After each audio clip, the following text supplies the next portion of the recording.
Hey guys, it's Shon. Remember to like, share, and subscribe. Hi everybody, welcome to Not So Average with Shon Wilson. I am your host, Shon Wilson. Today we are going to talk about how comparison will take you away from your life path. Yeah, I mean, that's a tough one, right? Particularly if we're, unsure of what our life path is. If we don't know what it is we're supposed to do or what our purpose is, life path or purpose, I should say, then we might very naturally look around us, see what other people seem to be doing, and go, well, that looks good, or that sounds great, or they look like they're having a good time, and think that that means that it's right for us. Sometimes we know what our purpose or life plan is, and we are well on our way to living it or are already living it. But then again, we see someone else doing something that captures our attention. And in noticing what's going on with them, we might get pulled into thinking that's the direction I should go in. Particularly if you're someone like me who there is what I'm doing and it feels like it's what I should be doing. And then I see other people who are doing an offshoot of that. I'm not saying that well. Let me see if I can say it better. They're taking certain steps in that same area where I am operating. And those steps seem to be really, really working for them. And then I go, I should do that. And man, can that get me on the wrong path. I feel like this is the case for lots of us, particularly since we are in a time where you almost can't help but compare, right? Why? Come on, let's all say it together because we hear it all the time. Social media. Social media makes us all so aware of what it looks like someone else is experiencing in their life, right? And I have to say what it looks like because social media, for the most part, is heavily curated, and people are presenting, as we've all heard before, their best version of themselves. Now, there are a couple of ways that I want to suggest we deal with this feeling, this need to compare, this habit of comparison that will get us going in the wrong direction at times. All right. The first thing is, first, figure out why you feel the need to compare yourself to someone, to anyone, to many people. Is it possibly because of the fact that you're just used to doing so? Is it a learned behavior? Did you have parents or grandparents or other kinds of caregivers that were constantly comparing their lives to someone else's lives? And then the second thing I want you to think about is when you compare yourself to others, if you have the habit of finding yourself lacking in comparison, ask yourself why that is. Why? Hi, Casper, my cat. Hi, yes, darling. I think he wants to be on camera. And I don't think he's going to leave me alone until I bring him over. So give me 1 second, guys. Okay, so this is my guy. This is my little punam. If you Oh gosh, if you happen to follow all of my content, you have seen pictures of him, you have heard him in the tarot reading, seen him in some of the tarot reading thumbnails, because anytime mommy is working, that's when he needs my attention the most. There's nothing like a wet cat nose to make my day. Can I get back to it, or, what's the deal? You gonna let me work? I think he's going to stick around for a minute. So we'll continue with him until he gets bored, and then I'll put him down. So, as I was saying, if you feel like you can't kick the comparison habit or kick it right away, right? If you know that you have the habit of comparing yourself to others and finding that you think they've got it better than you, or they're doing better than you, or they're living better than you, ask yourself why that is. See if you can. Okay, all right, that hurts. Ow. He got bored quick. Okay, see if you can figure out why that is your tendency to elevate them and denigrate yourself. Okay, and then stop that. Stop it. Don't do that. There are some people, it's rare, but there are some people who compare themselves to others and consider themselves superior at all times in all ways. I do not do that. I don't know that I wish I did. Maybe I wish I did it more. Actually, it would be great if I didn't compare at all. That would be great. So yeah, ask yourself that question. Why am I finding myself lacking when I compare myself to others? Okay. And then I have some guidances for you guys around how to kind of kick this comparison habit. First of all, realize that just because someone else looks like they're having a great time at what they're doing, maybe even killing it at what they're doing, that that doesn't mean you should do the same thing. Now, I know that kind of goes without saying, but let me tell you why it tends to sometimes inspire us so much to follow where other people have gone, are going, what they're doing.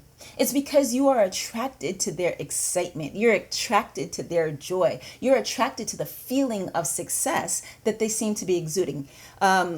Success or joy or happiness or adventure, whatever the thing is. There is some feeling that you are sensing or actually seeing or hearing on them that you would like for yourself. And what can be tricky is assuming that if we did that same activity, if we took those same actions, that it would produce in us the same feeling. I can tell you from firsthand experience, that is not the case. Yes, there may be times where it does, but for the most part, no. Because you are not them. They are not you. And how things go down for someone else, even if you got the exact same things, you wouldn't have the exact same circumstances. You wouldn't have the exact same people as part of that experience, all right? But I do want you to honor the fact that what you were seeing or hearing when you look at the lives or activities of others is inspirational to you, is making you feel excitement, feel joy, feel adventure, feel curiosity. Curiosity is a big one. And then see if you can recognize that feeling in other things that may already be in your life or other interests that are not necessarily the thing that that person is doing. You can also go back. You guys know, if you've been watching this podcast since the beginning, I like to talk about that inner child. I like to talk about our past childhood, I should actually say. I think that from a psychological standpoint, inner child is a whole different thing, if I'm not mistaken. It's like a specific part of your brain where you house certain memories and blah, blah, blah, blah, blah, blah, blah. Shon doesn't know. But anyway, so yeah, you might need to look back on what excited you back before you had responsibilities, back before you learned how to talk yourself out of things, back before you learned to listen to other people talk you out of things, and see what sparks that feeling of excitement again.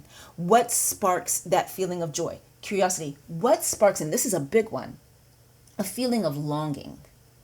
A feeling of longing. It might also look like or feel like regret, but therein lies a lot of your answer, because that is yourself saying, man, I really want that. In much the same way, seeing someone else's path and the joy or success they seem to be having makes you feel like, man, I really want that. So you want to match that vibration, but you want to match it in a way that is authentic to you. Okay? And then, I feel like I say and then a lot. Oh, you know why? I used to work at this place called the Children's Theater of Charlotte. Side note, and there was a storytelling game that I used to play with the children called And Then.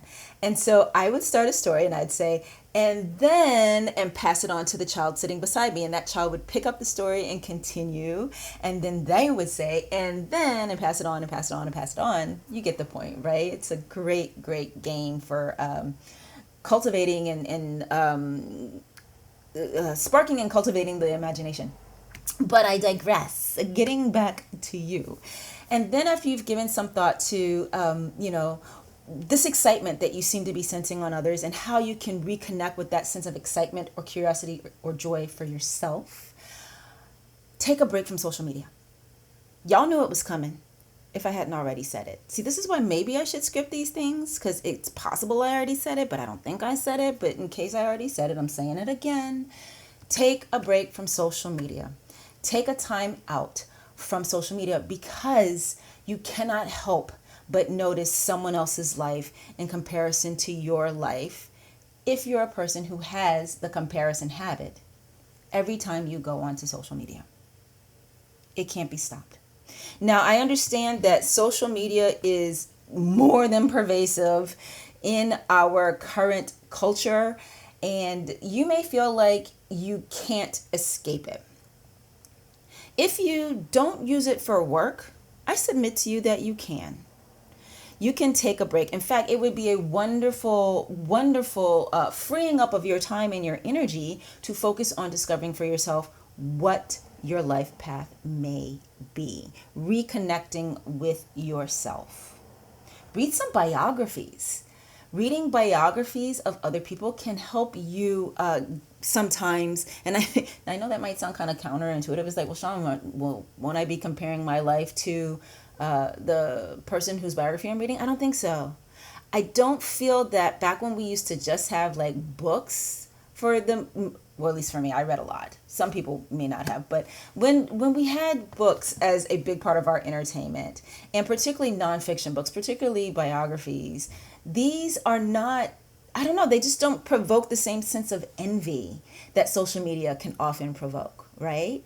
The other thing too is, in addition to reading books that are biographies, you might also consider reading books that are just nonfiction in nature.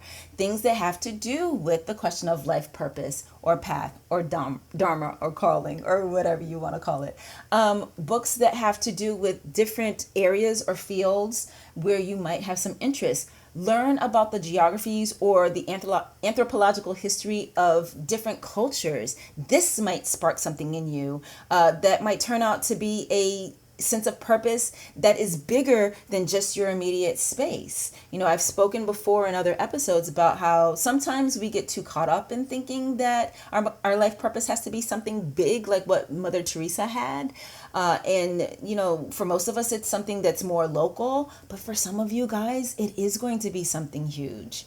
So allow yourself the freedom of space to explore different things that might lead you to that. And I guarantee you, spending a lot of time on social media is not that, okay? If you're someone who has to use social media for work, I totally understand that. That is something that can't be helped in some fields, like mine. So my suggestion there would be to stop being a viewer and just be a poster. So when you go on to post what you need to post for your job, post it and get off. I do that all the time. And because, you know, with what I do as an actor, my friends and peers, and even some people mostly people I don't know, are constantly posting their successes online. And if it happens to be an extremely slow period for me, that can be hard. Because people aren't posting their losses or the times that they don't hear from the casting directors, or even if they got fired from a job. Those things don't go on. All people post is booked it. Booked it. Yay, that's your job. Why are you posting that? Of course you booked it. Anyway, so yeah, they're constantly posting booked it, making booked it posts, or they're posting themselves on set. And so since that's what everybody's posting, if I'm on there as a viewer, if I'm on any form of social media as a viewer, with the exception of YouTube, then all I see over and over and over again is people's successes, which if I am having a slow period or I am not having successes, it feels like everyone is succeeding except for me. But that's not accurate. It's just that nobody posts their losses or nobody posts their disappointments. Okay. So if you're someone who has to use social media for work, get on, post, get off. As I said a second ago, I do that all the time, which is why for some of my friends, it may feel like, you know, Shon doesn't tend my garden. I don't ever see her liking on my posts or commenting on my posts, but I'm always commenting on hers. Y'all, it ain't personal. If you happen to be one of my friends listening to this, it's not personal. It's self-preservation. I can't spend a lot of time on social media and feel good about myself. So allow yourself to become somebody who posts and gets off. at least again for the next little while. Start off doing it one day at a time as though it's an addiction that you're trying to break.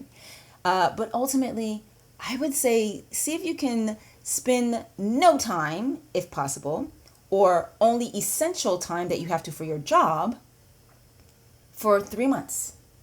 And commit those 3 months to exploring what might be your path.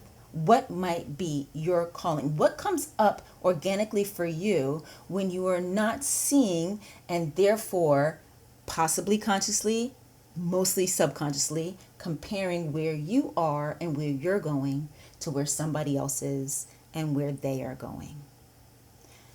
It will make such a difference. I promise you that. I promise you it will. Okay, you guys, listen, thank you so much for watching Not So Average with Shon Wilson. That is not the theme song. It also wasn't a very good theme song at all. I don't know what's up with me lately. I keep in all of my videos, I'm doing this in the tarot videos too. I'm just breaking out into really bad songs. And I'm actually really good at writing songs. That's my boyfriend. He'll tell you. I make up songs about him all the time. He don't appreciate it. But anyway, you guys, thank you so much for watching and or listening if you don't happen to be on a platform that includes video. Those at this time are only YouTube and Spotify. I would like to remind you, if you have any questions or comments that you would like to add to the conversation around life path and destiny, which is what we are focusing on this season number 4, please don't hesitate to email me directly with those live at notsoaveragedreamer.com. I respond to those myself. I answer them myself. So you're not going to get my secretary. Do I look like I have a secretary? Why did I feel the need to say that? I don't know. I need a secretary. You need a job? Are you willing to work for free?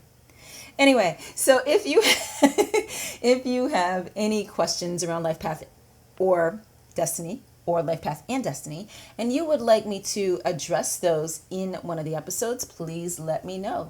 If you have anything anecdotal that you'd like to share about your own, what's the word I'm looking for? The unfolding of your own path in regards to life path or destiny, let me know that, and give me permission, written permission to share it, and I'll be happy to share it here on the podcast. Speaking of, I have some very, very, very exciting news that I want to share with you guys, but I'm going to wait and do that next time.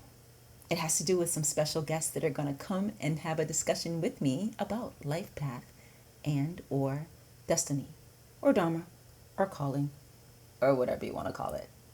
All right, guys, for the 3rd time, thanks so much for being here. Thank you so much for being here, and I will see you next time. Bye. Aren't my theme songs fun? I found them at Purple Planet Music. You can find music for your projects there too. Just go to purple-planet.com.